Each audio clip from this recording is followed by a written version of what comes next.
Bem-vindo a todos e todas, eu sou Luciano Nascimento e você está no 31 Minutos, programa de comunicação social da TV UEPB. E nós estamos aqui nos estúdios da Codecom, no Campus 1 da UEPB, em Bodocongó, na cidade de Campina Grande. E hoje o 31 Minutos recebe simplesmente Daniel Alves Pessoa, professor da Universidade Federal Rural do Semiárido, no Rio Grande do Norte, professor da UFESA, no Rio Grande do Norte, professor com atuações tanto no campo da teoria quanto do mundo da praxe, do direito. Enfim, nós vamos falar com Daniel Alves Pessoa aqui em 3 blocos de 10 minutos, no 31 Minutos, sobre a sua biografia, sobre o seu projeto de tese que resultou em um curso de doutorado, numa defesa de doutorado, com a expressão neurodireito, e vamos explicar o que é esta expressão e qual é o trabalho de doutorado de Daniel Alves Pessoa. E falaremos sobre o STF, as decisões do STF e a ideia de neurociência nas decisões do STF. E num terceiro e último bloco falaremos sobre o seu grupo de extensão na UFESA e que tem aí uma iniciativa que pode balançar o mundo jurídico no Brasil. Direto do Rio Grande do Norte para a Paraíba e o universo, Daniel Alves Pessoa, no 31 Minutos, programa de comunicação social da TV UEPB.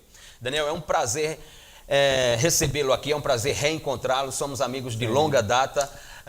Fico extremamente contente de observar esse novo momento da sua vida, essa outra fase da sua vida, que era algo que, quando voltei da Europa, lá nos anos de 2008, 2009, mas já em 2006, no instituto que você tinha de pesquisa em Natal, nós discutimos isso e você tinha esse ideal de uma carreira acadêmica e hoje você é um acadêmico, enfim, transitando entre o mundo da teoria e o mundo da prática. Isso. É um prazer imenso recebê-lo aqui no 31 Minutos na Universidade Estadual da Paraíba. O prazer também, para mim, muito massa estar aqui com vocês, né, compartilhando esse momento, né, que é um coroamento mesmo, né, de uma carreira que começa na prática, né, mas nunca deixei de lado os estudos, então sempre transitei, como você falou, né, entre a teoria e a prática. Mas para mim estar aqui contigo, Luciano, é show de bola, né? Enfim, a gente poder bater esse papo. Exato. E trazer esses elementos, né? Essas discussões, né? Sobre o direito, suas interfaces aí com outros campos de conhecimento e qual o impacto disso. Acho que o principal é isso, né? Na vida real. Exatamente, né? No concreto, né? Naquilo que realmente determina a existência, ou seja, quais são os impactos do direito e dessas suas interfaces na vida de cada um de nós. Exatamente. Bom, comecemos, Daniel, por uma biografia. Quem é Daniel Alves Pessoa? Vixe, rapaz, aí... eu costumo dizer o seguinte, né? Uma figura que nasceu em Vitória de Santo Antão, Pernambuco, né? Na inspiração da Revolução Praieira, tá certo? E fui morar em Natal aos 4 anos de idade. E lá fiz minha vida, enfim, né, onde moro e eu atualmente agora em Mossoró, né, desde 2014, lá na UFESA. Mas em termos profissionais, né, me formei em Direito lá na UFRN, fiz uma especialização em Direitos Humanos aqui na UFPB e, em 2003, né, não vou dizer quando eu me formei.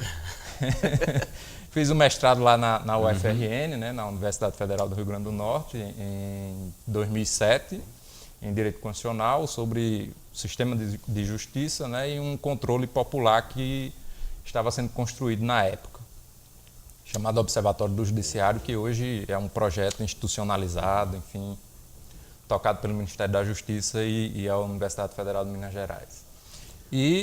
Então, consegui, né, finalmente entrar na universidade pública, né, que era meu sonho de carreira profissional na vida acadêmica. Mas, nesse percurso todo, sempre trabalhando com o direito, com o sistema de justiça, né, ao longo de 20 anos aí já, né, observando, né, e participando, intervindo, né.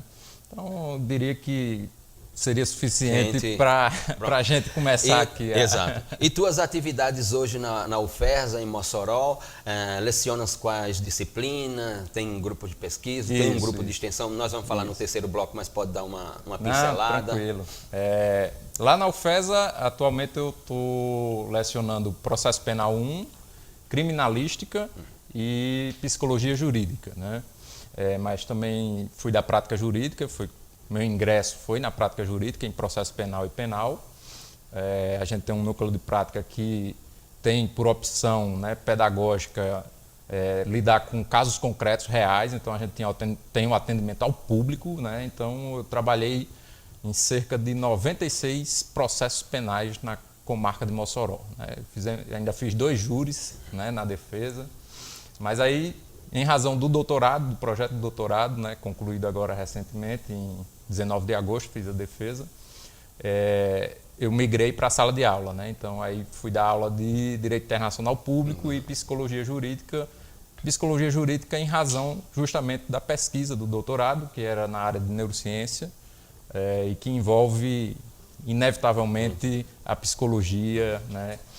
A biologia, ciências da informática, é multidisciplinar, na verdade. Então, e aí, enfim, né, foi quando entrei de cabeça no doutorado. Tenho também lá, faço parte do Centro de Referência em Direitos Humanos, né, do Semiárido, CRDH Semiárido. E dentro do CRDH a gente tem já, né, consolidado um programa. Né, o CRDH lá na UFES agora é um programa de extensão que acolhe, né, vários projetos. E atualmente eu trabalho com um projeto de extensão que é de peticionamento internacional, onde a gente está desenvolvendo com estudantes a expertise para a litigância na jurisdição internacional. Tudo bem. Bom, e não esquecendo que você também é membro do NUPOD. Sim, exatamente. Núcleo para a Pesquisa dos Observadores do Direito, né? Do Centro de Ciência Jurídica da Universidade Estadual da Paraíba, conduzido por mim e outros professores. Enfim, e Daniel Alves Pessoa está hoje aqui no 31 Minutos, mas logo mais à tarde estará no NUPOD, no auditório do Centro de Ciência Jurídica da Universidade Estadual da Paraíba, aqui em Campina Grande, para tratarmos também sobre a sua tese de doutorado, sobre o objeto da sua tese de doutorado, sobre, digamos assim, o entorno e expectativas sobre a sua tese de doutorado. Sim, sobre o NUPOD, né? Desde que você fundou o grupo de pesquisa, né? Enfim, o núcleo, acho que logo nos primeiros momentos você me convidou e para mim foi sempre uma satisfação imensa, embora à distância, né? Mas sim, agora acho que vou poder contribuir mais. Sem dúvida, mas vamos diminuir as distâncias entre Campina Grande e Mossoró, né? As 2 capitais do Nordeste. Né? Como dizem os seus cidadãos. Enfim, você está no 31 Minutos, programa de comunicação social da TV UEPB, e eu sou Luciano Nascimento. E hoje nós recebemos Daniel Alves Pessoa, professor da UFERSA, da Universidade Federal Rural do Semiárido, no Rio Grande do Norte, na cidade de Mossoró, para tratarmos aqui sobre neurociência, sobre decisão judicial, sobre, portanto, Supremo Tribunal Federal, enfim, ou sobre aquilo que Daniel acabou de dizer, sobre as interfaces desse tema. Bom, Daniel, nós estamos no primeiro bloco do 31 Minutos e falamos sobre a sua biografia. Para concluirmos esse primeiro bloco e voltarmos em seguida, só uma palavrinha de como você observa o mundo do direito no Brasil, como tem observado o que tem acontecido no mundo do direito. O negócio está meio complicado, né? A gente vê aquela dissociação, né, da teoria com a prática cada vez maior, né? Então, a coisa perdendo seus rumos, né, sem limites. Né? Enfim, como até mesmo naquele artigo, né, que você me convidou também, sobre os recursos especial e extraordinário para o STJ, né, Superior Tribunal de Justiça e Supremo Tribunal Federal, eu disse, zonas de arbítrio, né? Quer dizer, pode tudo cabe, e não é bem assim, né, que a gente desenvolve o estudo do direito. Então, eu vejo, né, com muita preocupação, né, é lastimável uma série de eventos que estão acontecendo no país com relação ao direito na sua praxis. Né? No campo teórico, eu acho que a gente continua tendo um bom trabalho e apontando, denunciando essas falhas e irregularidades.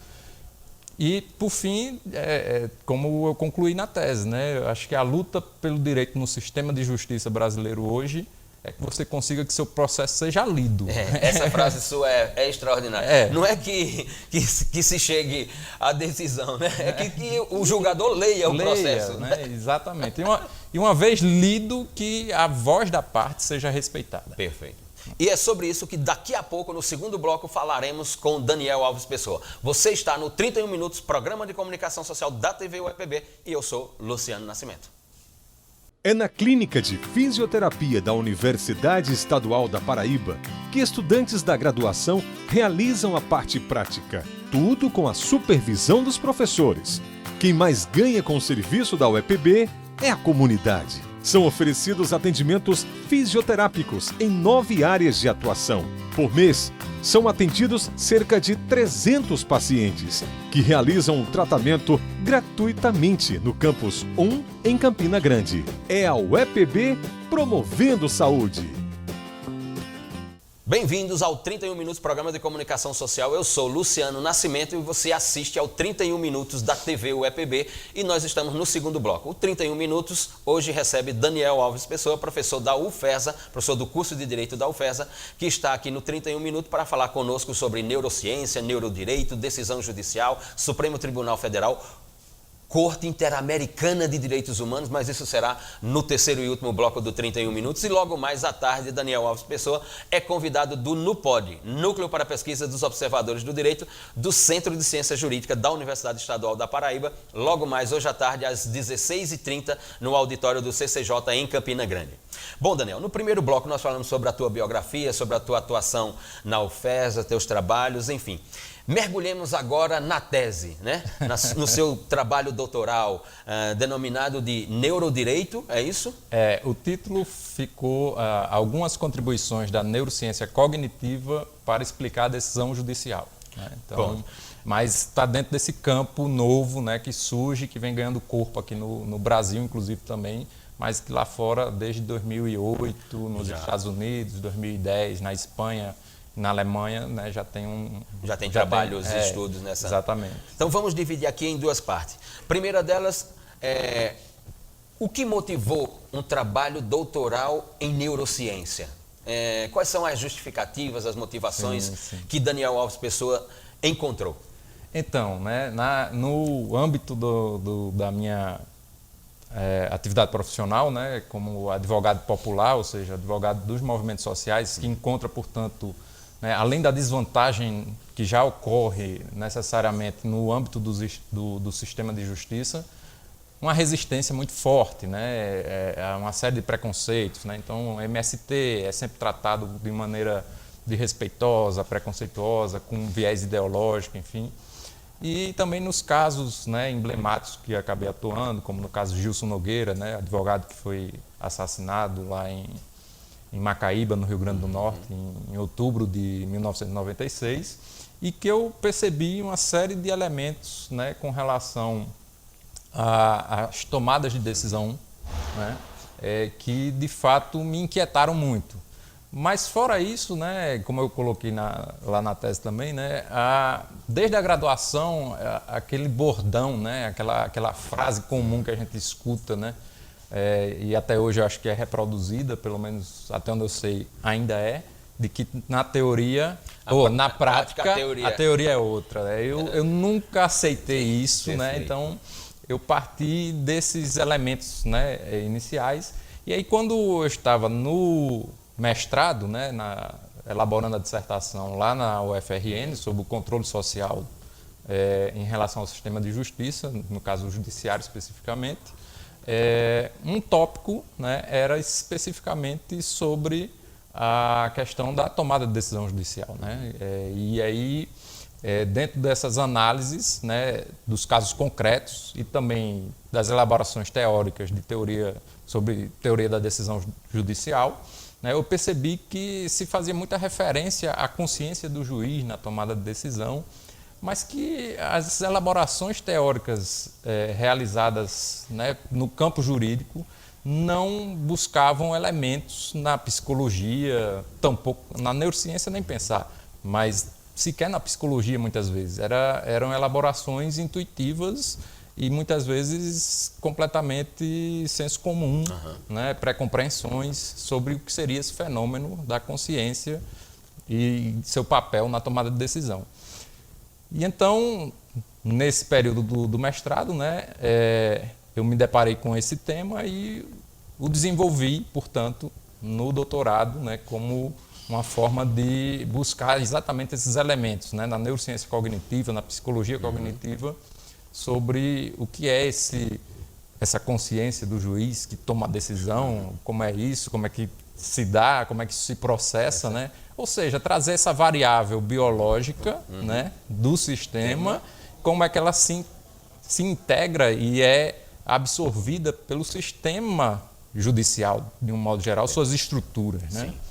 Então, dentro dessa perspectiva foi que eu desenvolvi, né, e fui, já na época do mestrado, eu digo, não, eu tenho que ler alguma coisa que seja, né, importante do ponto de vista científico com relação ao entendimento desses processos de tomada de decisão. E aí eu fui ao Antônio Damasio, um livro chamado Mistério da Consciência, né, que é um neurocientista português, e a partir daí comecei a me interessar pelos estudos, né, e apresentei o projeto de tese em 2015. Então, isso era 2006, né, eu tive 9 anos de leituras sobre neurociência para apresentar o projeto, né? De modo que eu fui a fundo, né, de entender os processos, né, neuronais, né, que ocorrem para a nossa vida, de um modo geral, né, as interações e como isso tudo funciona, como essas informações se transformam em sinais bioelétricos, né, e como é que isso se volta, né, para o mundo, no caso de uma tomada de decisão judicial. E aí aquela questão, né, que já é batida, né, já é consolidada, né, enfim, que a tomada de decisão é um momento específico que não necessariamente, e na verdade não tem nada a ver com o momento da fundamentação, ou seja, quando o sujeito que toma a decisão vai escrever, né, os seus argumentos para justificar o que ele decidiu, né?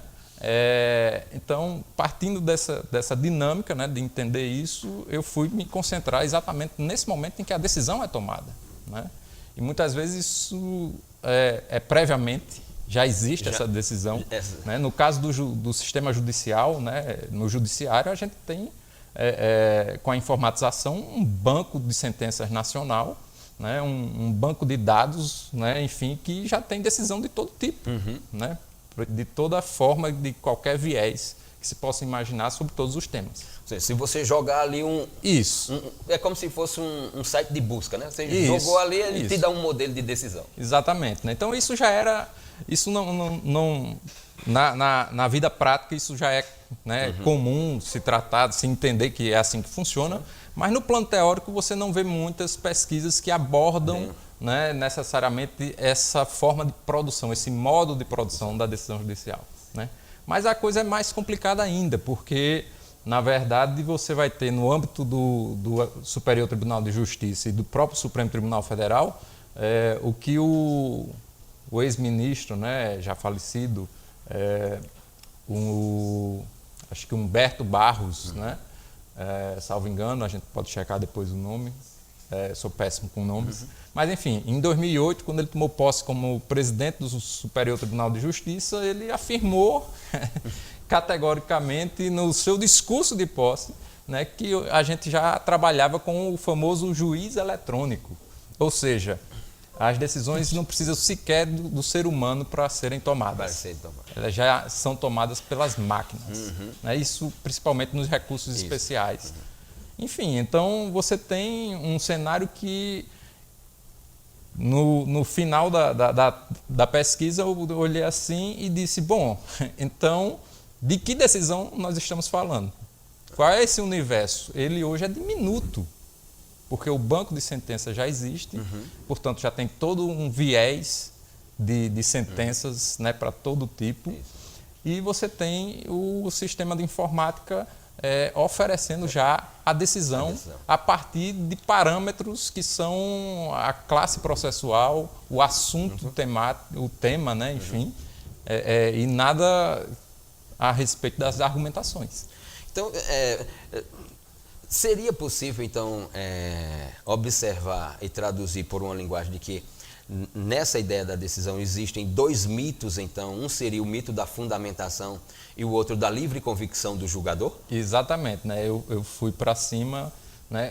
Quando se fala da consciência do julgador, né, ou da julgadora, é exatamente o tal livre convencimento motivado. Exato. Né? Que é uma falácia, que isso não existe, tá? Assim como a própria consciência, né? Há psicólogos e neurocientistas que negam sua existência. Né? William James, um psicólogo estadunidense do século XIX, ainda já tinha dito, quem quer estudar consciência vai estudar uma coisa que se perde no ar, porque é algo que não existe, não há. Né? Na verdade, isso é um processo de interação e de significação que se constrói. Né? Mas, enfim, a tomada de decisão judicial, né, é um mito achar que isso se dá por um livre convencimento. Não é livre, está preso, né, às estruturas da própria instituição, às estruturas da própria sociedade, tá? E tudo isso vai permear, né, essa tomada de decisão e vai enviesar essa tomada de decisão. E a fundamentação, enfim, né, ela só existe pro forma, né, porque os motivos reais são ocultos, né, não aparecem na fundamentação. Claro. Você assiste ao 31 Minutos, programa de comunicação social da TV UEPB. Eu sou Luciano Nascimento e hoje o 31 Minutos recebe Daniel Alves Pessoa, professor da UFESA, professor do curso de Direito da UFESA, que está aqui falando conosco sobre neurociência, neurodireito, decisão judicial. E no próximo bloco, no terceiro e último bloco do 31 Minutos, falaremos com Daniel Alves Pessoa sobre decisão judicial, Supremo Tribunal Federal e Corte Interamericana de Direitos Humanos, e também o seu grupo de extensão lá no curso de Direito da UFESA. Voltamos já com o 31 Minutos. A Universidade Estadual da Paraíba oferece de graça cursinho preparatório para o Enem. São oferecidas 700 vagas para alunos do terceiro ano ou que tenha terminado o ensino médio na rede estadual de ensino. As turmas funcionam com aulas de segunda, quinta e aos sábados. O cursinho Pro-Enem tem como sede o Centro de Ciências Jurídicas da UEPB, que fica na Rua Coronel Salviano Figueiredo, 172 Centro. É a UEPB, promovendo qualificação para acesso ao ensino superior. Voltamos com o 31 Minutos, programa de comunicação social da TV UEPB, e hoje o 31 Minutos recebe o professor Daniel Alves Pessoa, docente da UFESA, do curso de Direito da UFESA, em Mossoró, no Rio Grande do Norte. No primeiro bloco falamos com Daniel Alves Pessoa sobre a sua biografia, enfim, sobre a sua história, sobre a sua memória. No segundo bloco, tocamos no objeto da sua tese, a denominada neurociência, ou o que Daniel Alves Pessoa, hoje lá no NUPOD, no Núcleo para a Pesquisa dos Observadores do Direito, falará sobre neurodireito. Falamos, portanto, quais foram as motivações para encontrar esse tema da neurociência ligado ao direito, e depois como se desenvolveram os trabalhos, os trabalhos de pesquisa, o trabalho doutoral em si, como se deu a defesa, enfim, no que se resultou essa proposta doutoral de Daniel Alves Pessoa no doutorado na UNB. E agora, no terceiro e último bloco, falaremos sobre o seu grupo de extensão na UFESA, mas também falaremos sobre decisão judicial ainda, né, Daniel? E sobre o Supremo Tribunal Federal. Perfeito. Então você pode partir da tese, né, para finalizar um discurso sobre a ideia da decisão judicial e a neurociência. Depois gostaria que você se manifestasse um pouco sobre o momento do STF. Né? Sim, claro. Nós vamos falar mais à frente um pouquinho sobre aquela decisão paradigmática de 2016 que muda a jurisprudência do Supremo Tribunal Federal e passa a admitir a execução provisória da pena privativa de liberdade, contrariando o inciso 57 do artigo 5º da Constituição. Sim. E você tem uma tese sobre isso que é contundente. Né? Então, comecemos com a neurociência ou neurodireito. Então, né, dando continuidade e um fechamento ao que a gente estava falando no bloco anterior, né, e que vai nos remeter inevitavelmente ao STF. Exato. E aí depois a gente fala sobre a questão da Corte Interamericana. Veja bem, o que ocorre? A neurociência cognitiva, né, ela vai abordar, né, os processos que ocorrem no nosso encéfalo, né, e que nos fazem raciocinar, perceber, sentir, enfim, e tudo ocorre ao mesmo tempo se entrecruzando, tá? E daí surgem, né, todas as nossas compreensões, ações, comportamentos, enfim. E a tomada de decisão se dá em meio a isso. Né? E o que acontece?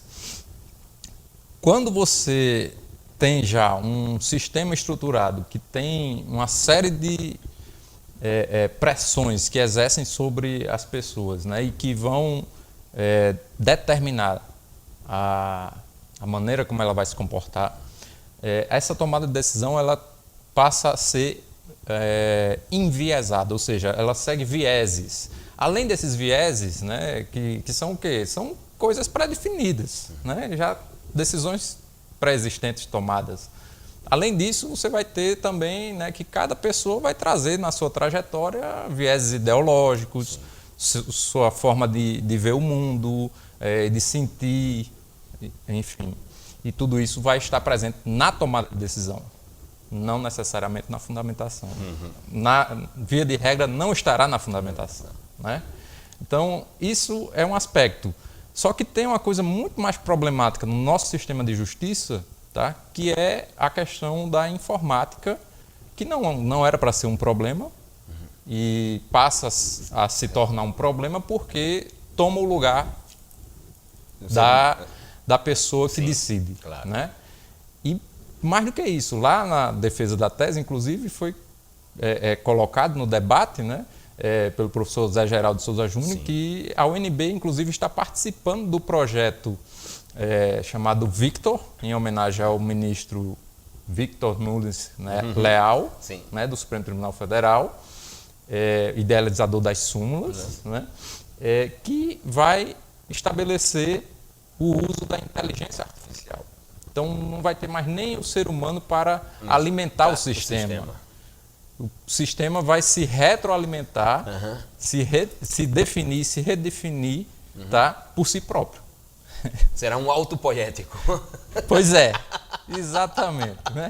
Só que em quais parâmetros? E qual a nossa capacidade de intervir nisso? Né? Como é que a gente vai aferir se esses parâmetros estão adequados ou não com as decisões que são tomadas no sistema político para programar o sistema jurídico, né?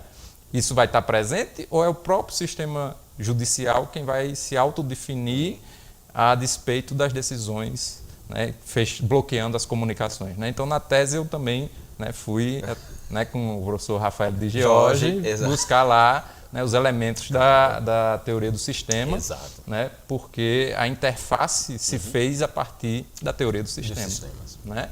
Então, é o sistema humano, né, biológico, como é que ele se insere no sistema judicial e como essas estruturas, né, atuam. Perfeito. Então, foi isso. Né? E aí a gente tem esse cenário, portanto, em que o critério de seletividade é arbitrário. A escolha dos processos que são lidos e efetivamente julgados se dá ao bel prazer dos ministros e das ministras, tanto do Superior Tribunal de Justiça como do Supremo Tribunal Federal, né, porque meu foco foi nesses dois tribunais, né, para analisar a partir dos recursos extraordinários e os recursos especiais. Né? Então, fiz todo o levantamento estatístico, né, de quantos recursos, né, eu dei entrada.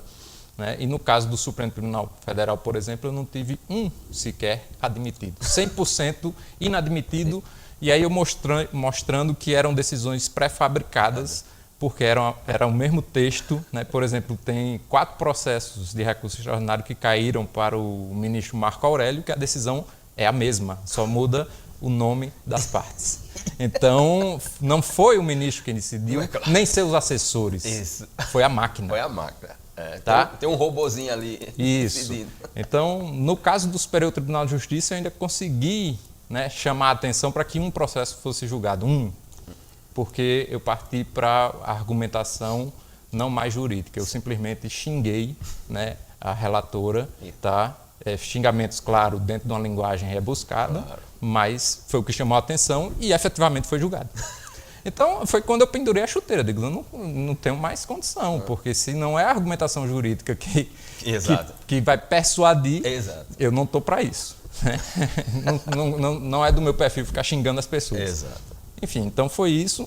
E aí nós temos essas decisões que estão sendo tomadas, né, ultimamente, envolvendo principalmente a Operação Lava Jato, que são decisões que você observa que não tem um substrato nos enunciados da Constituição e da legislação. Né? Eles acabam com qualquer limitação de interpretação a partir do texto, né? Então, é isso que está desenhado, né? Nós conversávamos aqui nos bastidores, né, e você se referia a uma posição do então ministro Eros Grau, e essa mudança paradigmática da jurisprudência do Supremo Tribunal Federal relacionada à execução provisória da pena privativa de liberdade. E que, inclusive, ensejou no seu grupo de extensão lá no curso de Direito da UFESA uma petição internacional, é isso? Isso, Então, veja bem, durante muito tempo, desde a Constituição, né, de 1988 até 2009, a gente teve um embate, né, de posições acerca da possibilidade ou não de a pessoa que é condenada em primeira instância, né, no juiz singular, e depois confirmado no tribunal, na segunda instância, já cumprir a pena de maneira provisória, já iniciar o cumprimento da pena, porque os recursos para Brasília, né, tanto o STJ e o STF, não teriam efeito suspensivo. Só que a Constituição é bem específica quanto a isso, a presunção de inocência prevalece até o trânsito em julgado. E o que é o trânsito em julgado? Ora, se não o julgamento do último recurso, né, em matéria penal especificamente, é isso, né, tem que ter o último recurso em definitivo julgado. E em 2009, né, relator Eros Grau, houve, portanto, a consolidação do posicionamento, né, no Brasil de que essa execução provisória não é admitida por nossa Constituição. Então, se teve um embate durante todo esse período, de 1988 a 2009, com posicionamentos, o CNJ, né, o Conselho Nacional de Justiça, chegou a regulamentar, baixar uma resolução para regulamentar a execução provisória da pena, né, em 2005, salvo engano, 2006, mas tinham posições contrárias, né? Enfim. Então, todo esse debate ele foi solucionado num julgamento plenário do habeas corpus relatado pelo ministro Eros Grau, em que prevaleceu a tese, né, de que a Constituição não permite a execução provisória da pena, né? Então, o que é que acontece? Muda a composição do tribunal. Em 2016, por circunstâncias de uma conjuntura política que envolvia, inclusive, o impeachment da presidente Dilma, e o processo eleitoral de 2018, né, se altera esse posicionamento já consolidado, já conquistado, portanto, em termos de direitos humanos, e se retrocede.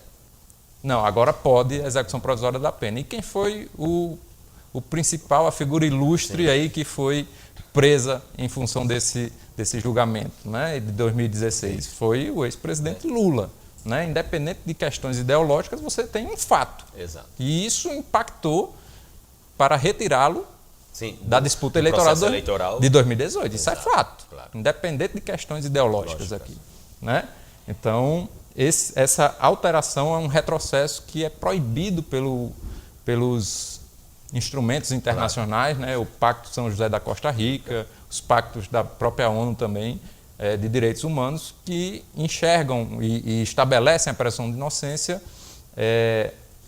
como uma garantia de direito humano fundamental e que, portanto, tem que ser observada e preservada. E se a gente chegou a um patamar de que o entendimento jurídico e jurisdicional era que a presunção valia até o último recurso no Supremo Tribunal Federal, você não pode voltar atrás. Não pode ter regresso. Exatamente. É uma proibição. É um princípio geral do direito, na verdade, que é abarcado pelo sistema internacional, né, do direito internacional público de direitos humanos. Então, você tem uma violação aí que a gente está trabalhando na elaboração de uma petição internacional. Para a gente finalizar, então, o teu grupo de extensão lá no curso de Direito da UFESA tem trabalhado numa petição que será dirigida à Corte Interamericana de Direitos Humanos para que ela se posicione sobre esse retrocesso relacionado ao cumprimento da pena privativa de liberdade, protagonizado pelo Supremo Tribunal Federal. Exatamente, né? Para que a jurisdição internacional se pronuncie se houve a violação do princípio da proibição de retrocesso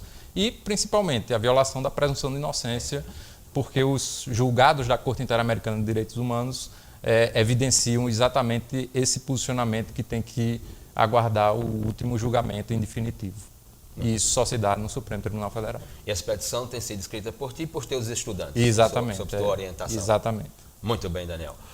Você está no 31 Minutos, programa de comunicação social da TV UEPB. Eu sou Luciano Nascimento e hoje nós recebemos Daniel Alves Pessoa, docente do curso de Direito da UFESA em Mossoró, no Rio Grande do Norte.